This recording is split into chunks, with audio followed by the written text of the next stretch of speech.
Hello, and welcome to the Hustle and Know Entrepreneurial Experience. We are an entrepreneurship book club moving into the podcast world. Last week, we read the book, The Four Agreements by Don Miguel Ruiz. And today, we're going to find out if we followed up with what we said we were going to do last time in this confessional. So let's get started. Who wants to go first? Let's say Shawn this time. Oh my God, you broke it. You broke the pattern. It's just however I feel that day. All right, so, I need to just stop assuming with my agreements. I mean, you always have what you want to happen, your expectation, and then you have what is going to happen. And then there's the agreement that you make with yourself. And, this book is very down to earth, very simplified in its philosophy, but it is so true in how it goes, right? So you need to kind of live more in the present and not try to tell your story on top of everything else. And then vice versa, you can't let everybody else tell their story on top of you. So you need to lower your expectations, lower your assumptions, kind of be in the moment and flow. And I think for the most part, I did have a couple of ups and downs in the last week. So this is hard. This is not something that you're going to just check the box and move on. You're going to have to continue to be on that journey and move forward with it. So this is going to be a lifelong struggle for me. Everybody kind of thinks about the future. They're going to set an expectation, and when it doesn't happen, you're either going to be disappointed or you just engage it. And I'm trying to not set expectations so much and just kind of be in the moment and just be. Mm-hmm. So how have you been doing with that? You said you've been trying. So does that mean you've been doing it a little bit, but not so much, or not at all? No, it goes in waves. This past week, I had a bunch of emotional highs with a trip out to Napa with my wife celebrating our 12th anniversary. I mean, and I could just be in the moment and just be, but that I kind of checked out of the regular life because everything around me wasn't what I was normal with. But when I got back, I kind of slipped back into some old routine. So, and that kind of disappointed me a little bit. So, like I said, it's going to be a lifelong journey, and I'm just going to have to struggle with it on a daily basis. Okay. Is there something that maybe you could do to help you not struggle as much, or help? I need one of those clicky things from Men in Black to where you can unknow stuff where they can just erase your memory. Part of your memory. That would be kind of cool. If only. Maybe give us like another 20 years. That's it? You just want 20?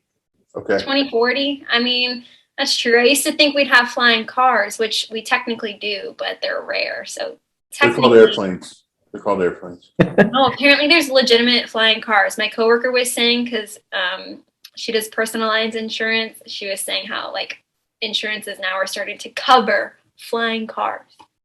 Huh. And I'm like, okay, must be nice, the billionaires out there. But I digress. Jeff Bezos.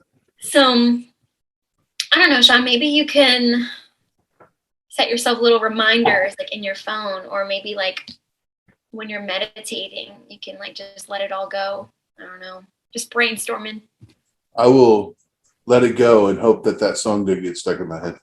Oh my gosh. Very true. Good idea. Okay, Joseph, what about you? Man. So did I do what I said I was going to do? Did I not take anything personally? Huge fail this entire time. It's just been such a weird time for me. My car broke down and I was like, okay, did I do something wrong? Like I was kind of like blaming myself for that. And then I got COVID, and then my mom got COVID. So that's been my like month, and she recovered, thankfully, my mom. But it's been a time of like, I was taking care of her on the weekends. So I was like quarantined. I wasn't around a lot of people, and I was not taking everything personally. I was just like, maybe I'm doing something wrong. Like maybe I'm, messing up. Maybe it's like, So to be completely transparent, completely honest, I did better than I probably would have a year or two ago when certain things came up, because I mean, it was a tough situation, but I was still sometimes getting that thought like, oh, like it's kind of a bad thought, but like maybe I deserve it in some way. I don't know why I was thinking that way, but kind of negative. But I'm working on it, and I think I do better than I would have done before. But it's been a tough time, and I did take it a little bit personally. Oh. Yeah, and if you want to send me some money, no, I'm just kidding. My Venmo is. No, I'm just kidding. No. Okay, so what are you going to do to try to move forward, not taking things personally? Example, what you said you were going to do last time. Sticky note. I think you're right.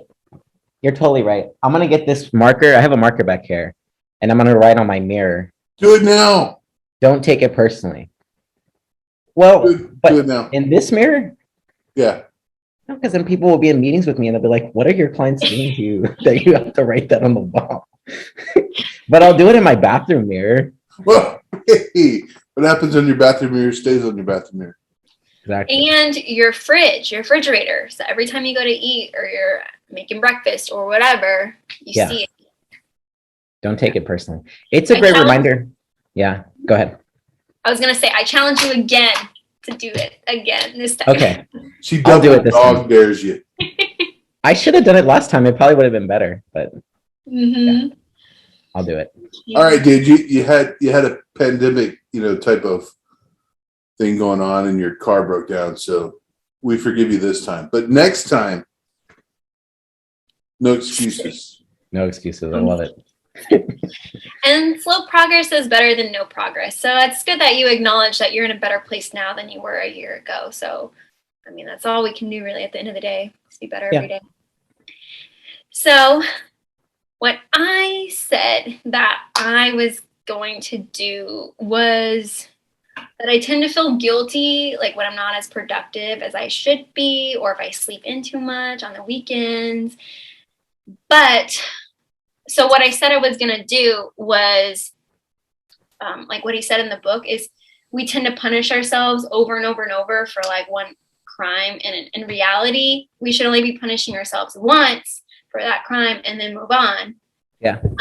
Instead of just keep rethinking it over and over and over. That just doesn't serve any purpose. We're essentially living hell on earth if we're constantly feeling guilty. So I said that I was going to work on that. And I'm proud to say I've been doing really good at that because, okay, about the sleeping in, feeling guilty part, I have to say I've been better because I haven't been sleeping in as much as I used to. But I did slip up last weekend, but that's okay. And I'm not going to beat myself up over it because I was so fully rested. Also, I got my third COVID vaccine shot. So I would think that also had to do with it. Yeah, I got my third because I'm immunocompromised. So I think that's probably also why I slept so much because I hadn't slept that much in like forever. But when I woke up, I was all energized and I was able to be more productive than what I had been if I had woken up earlier just because. You know what I mean? So, and any other little things that bother me or like if I forget something and I'm like, oh, and I get mad at myself about it, it's kind of been like my new motto. My boyfriend gets like so annoyed with it because I say it all the time now, but I'm just like, oh, well. I'm like, oh, well. That's great. So I'm constantly like. So bonus points for pissing off the boyfriend. That's awesome. Yeah. He's like, that's your motto. I'm like, well, I'm not gonna dwell on something I can't control anymore. It's just not worth it. So if I like forgot, I don't know, to get milk or whatever at the grocery store, like the other day I was gonna make cornbread and I forgot milk. And I like had already opened the packet to start making it, and then I was like, oh, I don't have milk. Oh well, I'm going to HEB tomorrow, and I just like saran wrapped full. Making everyone angry. Exactly. So Love it. So, or if I forget something like, oh, I need to do this at work, I'll just like write it in my phone or set reminders, constantly setting reminders so I don't forget things. And I think that's really helping me. I've been able to like knock things off my list. So Nice. I've been pretty good at that. I would like to challenge myself because a couple weekends ago, I went to this, and y'all might, make fun of me and call me like mumbo jumbo hippie or whatever. But I went to this like enrichment live event with one of my coworkers, and it was all like hippie stuff, like tarot card readings and something called like Reiki. And, you can like align your chakras and your energies. So I got like a tarot card reading, and she was telling me like that I need to stop taking stuff so personally. And I was like thinking to myself, well, I could have told you that for free. Well, I know that. But point being is like, I didn't think, and I think we mentioned this in our last discussion, but I thought like, that's like the least of the 4 agreements that I have to worry about. Like, I feel like I don't really take things personally, but maybe I do. So I'm going to also challenge myself to like dig deeper and be more zen and not take things personally. Nice. That's awesome. So we're all got stuff to work on. Constantly. You never can stop. Okay, well, I'm still proud of us. This was a very hard book. These 4 agreements are not easy. So as long as we keep trying, we keep pushing, we'll be good. So thank you, everybody. Be real good. Thank you, everybody, for watching our Hustle and Know entrepreneurial experience. And join us next time for our next book discussion. See you later. Bye.